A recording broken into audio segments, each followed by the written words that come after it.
Could our gut bacteria be making us unwell and causing obesity? Well, according to several studies, they've outlined the secret may just lie in our stool. For more, I'm joined by Kate Save from BeFit Food. Wonderful to have you in the studio with me. Let's touch on what the gut microbiome is to start, and then we'll talk a little bit about these fecal transplants.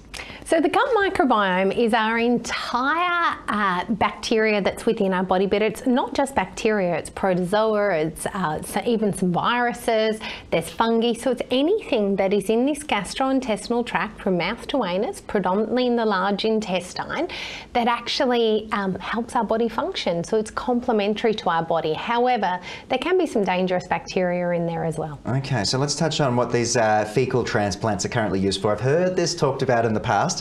Take us through a little more detail. So when we get what they call dysbiosis, so a really bad balance of bacteria in the gut, there's a particular type of bacteria that's known for causing real havoc in the body. So they call it C.Diff for short. It's got a longer name. Now with the C.Diff, it actually can destroy people's lives. It's also known to cause death. It can be quite fatal. So people live for years sometimes with these recurring infections, and once you've had it once, the recurrence rates become higher and higher each time you get it. And the current treatment has been antibiotics, but every time you take antibiotics, you're killing off good bacteria, and the bad stuff keeps coming back. So now they're using these fecal matter transplants, or FMT, to actually recolonize the gut. And what they have seen is up to a 90% recovery rate in these people with C. diff. And literally, when you look at their colons, the large intestine, not a pretty sight, they go from being these lumpy, bumpy, ulcerated, really inflamed colons to being absolutely smooth as a baby's bottom.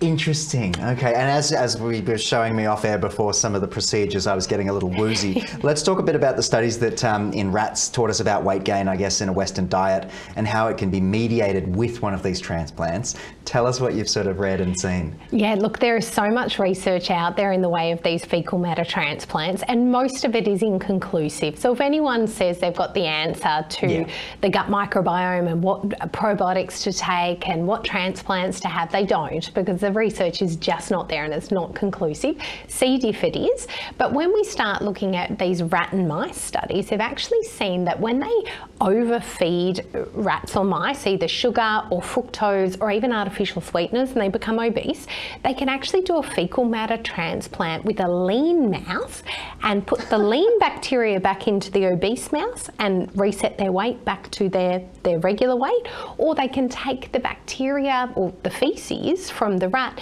and put it into the lean mouse, and then that lean mouse becomes obese. They don't change their food, they don't change their activity, they just transplant that fecal matter. It is incredible what science can do. Let's touch on what stool banking is. Tell me about this. So in a lot of this research, there is risk, I guess, with these fecal matter transplants, and people have died, and there's a few reasons for this. Obviously, the people that are getting these transplants could be immunocompromised. They could be taking immunosuppressants, already quite sick, had rounds of surgery. So and you introduce that. You're introducing something that could be dangerous, and as much as they can screen this fecal matter, there's things that are still going in that may not agree with someone else, and they have ended in death in a few cases. However, the improvements have really outweighed that in C. diff in particular. And when we're thinking about this on a whole, I guess, what we're starting to see is there's just so much we don't know, and the power of the gut microbiome and how we can harness this. And the key is actually having a really good diet, and if you are taking antibiotics, make sure that you are replacing that good bacteria that you're removing from the antibiotics. Otherwise, you can end up down this path. Some really good advice there, and I'm glad you're the one out there doing the research and reading and watching these videos and whatnot. But what does the future of obesity management look like? Weight loss pills, injections, bariatric surgery, and fecal transplant? Well, with the fecal transplants, we've only seen it really work in the rat and mice studies. There have been human studies, but a lot of the studies out there don't have control arms, or they're in a very small population, so they're not showing us conclusive evidence yet.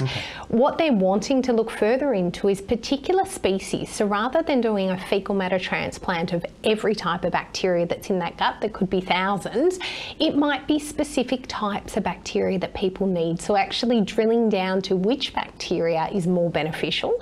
And the reason why they do it with fecal matter transplants in conditions like C. difficile is because you can't take that many Crapsules, so pills full of crap, because you will need a lot of them. So they actually mix the fecal matter with saline solution, created a liquid that they actually squirt into the intestines. So they can either do that by going up one end or down the other end, or they can take these pills. But that's why and how it's done. And when it comes to weight management, nothing at the moment really beats actually trying to do it yourself with a whole food diet, reducing your sugars. Processed food is the absolute #1 killer of a good diet, and some regular daily exercise. Build up some lean body mass, get some more protein in, chuck out all the processed food. Yeah. Kate, as always, thank you for joining me on the program. As you started to mention those procedures, I started to get a little woozy, but look forward to speaking to you again next week, and thank you again for your time. Thank you.